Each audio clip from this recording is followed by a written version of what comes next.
Okay, we're doing now Unit 2, Lesson 6 homework, page 94, 2 through 4, 8, 9, 11, and 13, and page 100, number 11. So let's get started here with, this is a photocopy, page 94. Here's number 2. It says, given that angle 1 is congruent to angle 2. Let's draw that on our picture here. Angle 1 is congruent to angle 2. And angle 2 is congruent to angle 3. So this one here is the same as this one here. And what we learned in class today is our transitive property, that if two things are congruent, and these two are also congruent, I can flip out that 2 and say 1 and 3 are also congruent. I would draw the same tick mark for each one of these. Right? If 1 and 2 are the same, let's give them a number. Let's say this is x, and this one's x. And 2 and 3 are the same. So I could call, just like this one's x, that one also has to be x. And if this was 15, and that's 15, if this is 15, then that one's also 15. They're always going to be the same. That's the transitive property. So let's write that out in our table proof now. So here's number 2, and we'll write our statements and reasons.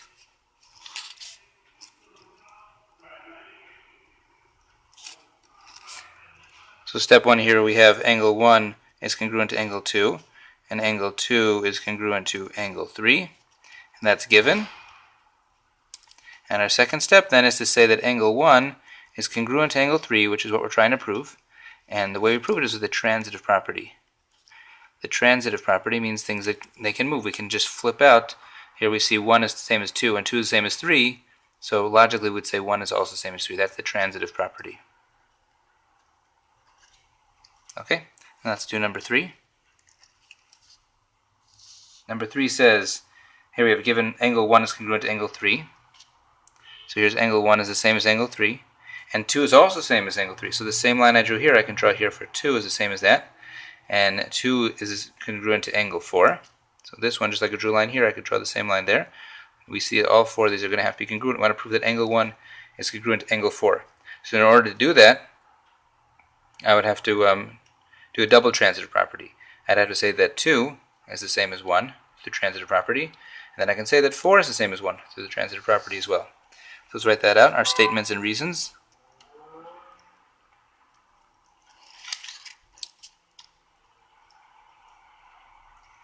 Step 1 is write down our givens. Angle 1 is congruent to angle 3, and angle 2 is congruent to angle 3, and angle 2 is congruent to angle 4. Okay, so our second step here, that was given. Our second step, we know that 1 and 3 are congruent, and I want to say, and I know that 2 and 3 are congruent, I want to say 2 is congruent to 1. So let's say that now. Because angle 2 is congruent to angle 1, and that's through the transitive property.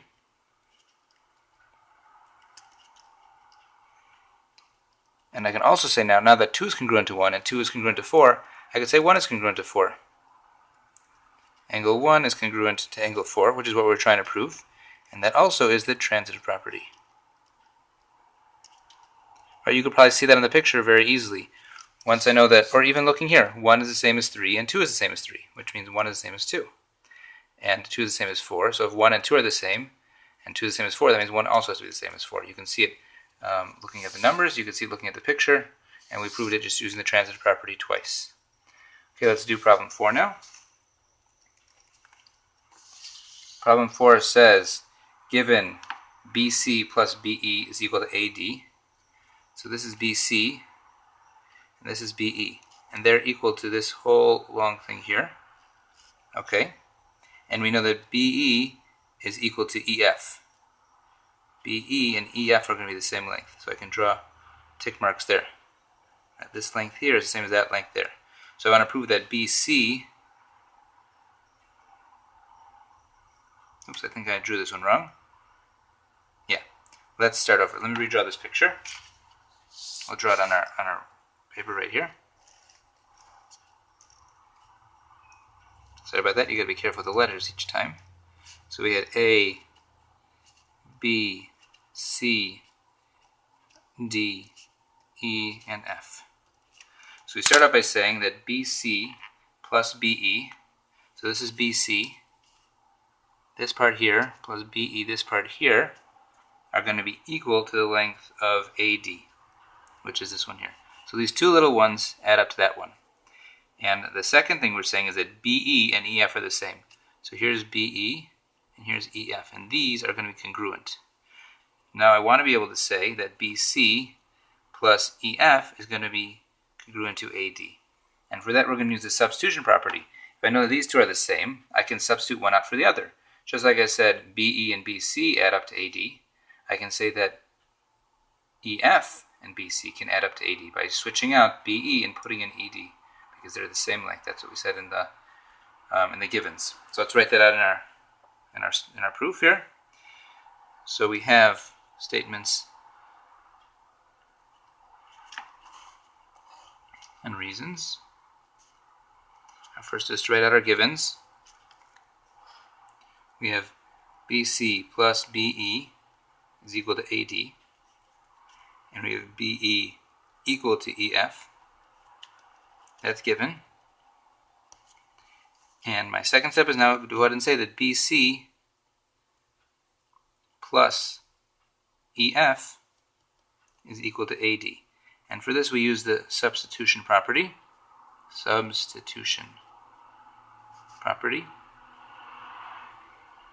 you can see. So what's going on here? Let's get one more color. So I have this statement here, BC, BE is equal to AD. And now BE is the same as EF. So instead of writing, when I rewrite this line here, instead of writing BE, I'm going to write EF. So I write BC.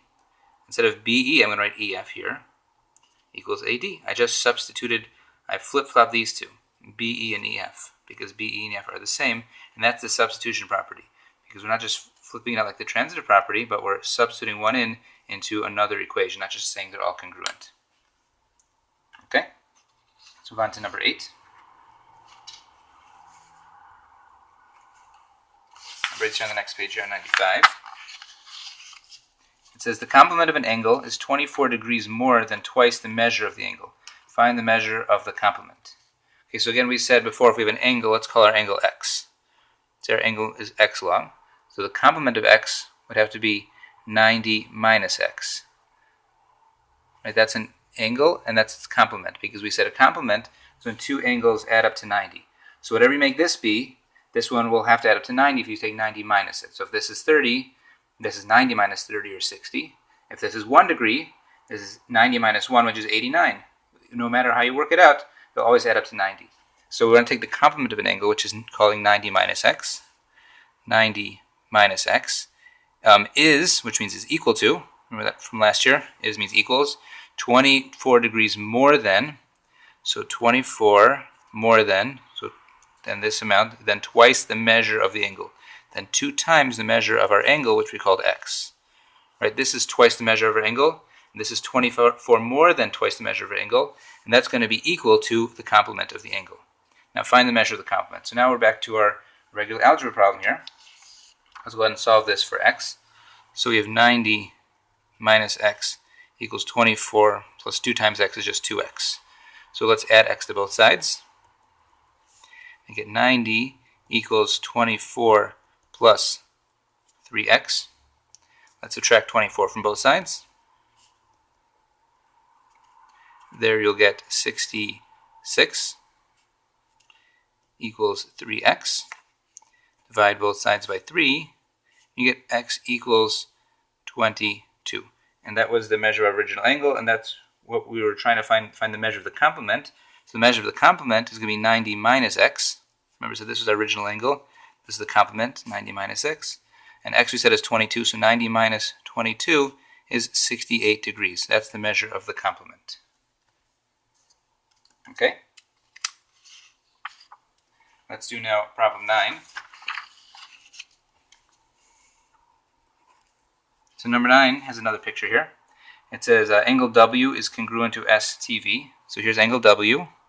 That's congruent to STV. That's this angle here. Those are congruent. I made the tick marks. And TV bisects STW. So you probably know from before that a bisector we talked about divides an angle exactly in half. So if this is half the angle, this is the other half, these two sides must be congruent because it's exactly in half. And this one we already had the tick mark here. It's the exact same tick mark, that this and this must be exactly equal as well because we have an angle bisector here. And angle W is 2x minus 5. So we write that in here, 2x minus 5. And VTW is going to be x plus 15. So here's VTW is going to be x plus 15. And I just want to find the angle of STW, the measure of angle STW, this big one here. So that's going to be double each one of these. So we're basically working with what we're doing today, the substitution property. And we're going to say that these two are equal. So let's go ahead and write that out. We know that x plus 15, which is angle VTW, must be equal to 2x plus 5, which is angle W. Right? We have these tick marks here showing us just like this and this were congruent. And this is a bisector, so these two are congruent. We know that all three must be congruent. So I can go ahead and say that they're equal. X plus 15 is equal to 2x plus 5. Let's solve for x. So subtract x from both sides. And I get 15 equals 1x. 2x minus x is 1x plus 5. And if I subtract 5 from both sides, I get 10 here equals x. So x equals 10. We want to find the angle STW. So STW is going to be, well, let's first find angle VTW. Angle VTW, the measure of that, we said before, is x plus 15. And now we know what x is, right? We said x is 10, so it's going to be 10 plus 15. 10 plus 15 is 25. So this angle is 25 degrees. This one here. This angle here is 25 degrees, right in here.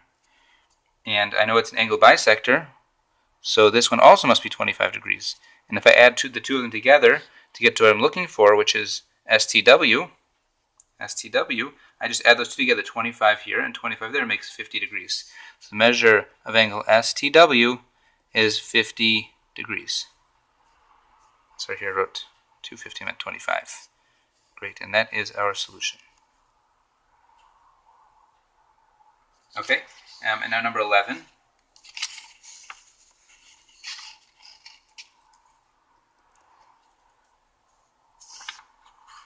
Here on the paper here, let's just slide this up for a minute. Given that angle A is a right angle and angle B is a right angle, we can draw those in the picture here. Angle A is a right angle and angle B is a right angle, and B is congruent to D. So if this is a right angle and they're congruent, this one also must be a right angle.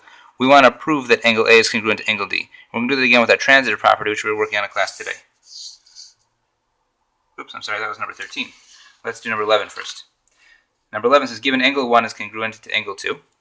Here's angle 1. That's going to be congruent to angle 2. I want to conclude that angle 1 is supplementary to angle 3. So here we're going to have to use the substitution property, because you probably remember that these two, angle 2 and angle 3, are going to add up to be 180 degrees, to be supplementary to each other. So if these two are supplementary to each other, and these two are congruent, I can substitute out 1 and say just like 2 is supplementary to 3, 1 also is supplementary to 3. Because 1 and 2 are the same. That was our substitution property. So let's write that out on our problem here. Number 11, we'll write our statements and reasons.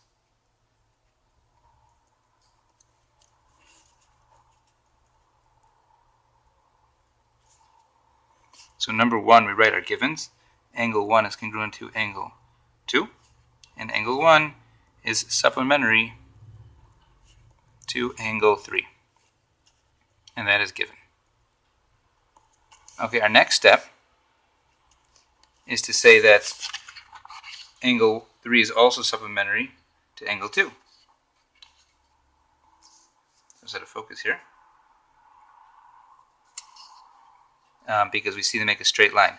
So our next statement here is to say that angle 3 is supplementary to angle 2. And that is assumed from diagram. Right? The one thing we can assume is that straight lines are straight. Assumed from diagram. You could also write the definition of supplementary. Assumed from diagram. Great, and our final step now is I can go ahead and say that angle 1 is supplementary to angle 3. And the reason for that is the substitution property.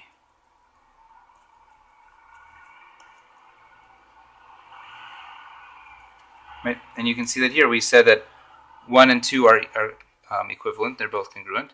And if 1 is supplementary to 3, and 2 is also supplementary to 3, that means that, and 1 and 2 are the same, that means that 1 and 3 have to be supplementary to each other as well.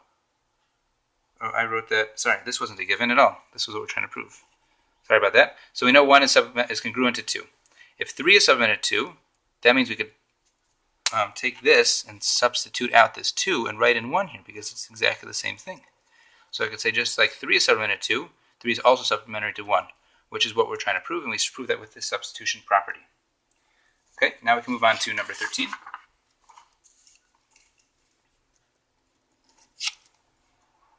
Okay, so number 13, we looked at it for a minute already. Sorry about that confusion. So we said angle A is a right angle B is a right angle, and B and D are congruent, which means that D also has to be a right angle if they're both congruent. Now I want to prove that A is congruent to D. So I know these two are congruent, and I know these two are congruent. Then by transitive property, I can say that those two are congruent. We're just going to need one more step and say that all right angles are congruent, but that won't be too bad. So we'll write our statements and reasons. Statements and reasons. So we start at number 1 with our givens. We have angle A is a right angle, and angle B is a right angle, and angle B is congruent to angle D. That was given. Our next step here is to say angle A is going to be congruent to angle B, because all right angles are congruent. All right angles are congruent, right? Because any angles of the same measure are going to be congruent, and these are both 90. And if I know A and B are congruent and B and D are congruent, then I can say through the transitive property that A and D are also congruent. Angle A is congruent to angle D, and that is the transitive property. Again, here I'm using transitive property and not substitution property, because there's both congruent. This is congruent to that, that's congruent to that. I just flip them, as opposed to substitution where I plug it in when both statements are not about congruency. Okay, and then our last problem, I believe, is on our last page, page 100, number 11. So here's a new page, here's number 11.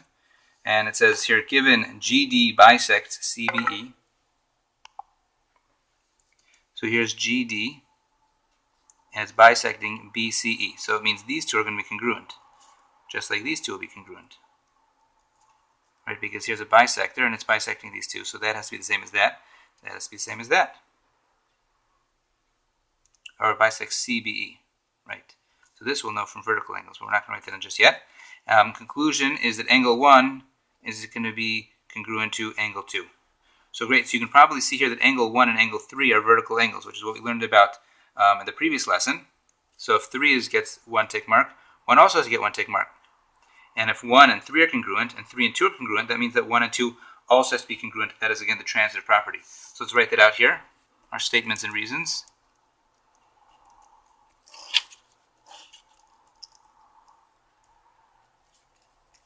So our statements here that GD bisects angle CBE. Those are given. So I can then say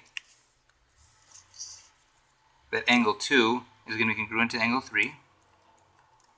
And if you look at the picture, angle 2 and angle 3 have to be congruent because that's the definition of a bisector. If it cuts through the middle, then each side is going to be congruent. So that's our definition of a bisector.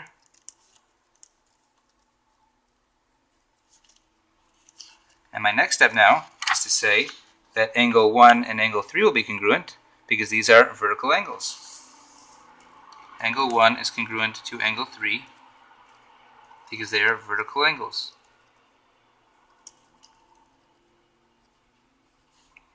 And now if I know that angle 2 and angle 3 are congruent, and angle 1 and angle 3 are congruent, I can also say through the transitive property that angle 2 and angle 1 are congruent, which is what I'm trying to prove. Angle 1 is congruent to angle 2, and that's through the transitive property, just like we did before. Now this is an interesting proof. It was 4 steps. It was not so difficult to think through, but you see the logical progression. I give you one piece of information, and through that you're logically able to prove what a bisector is, what vertical angles are, and through the transitive property that all these angles, 1, 2, and 3, are all congruent, just by knowing that this bisects this angle here. Okay, that's the conclusion from our homework.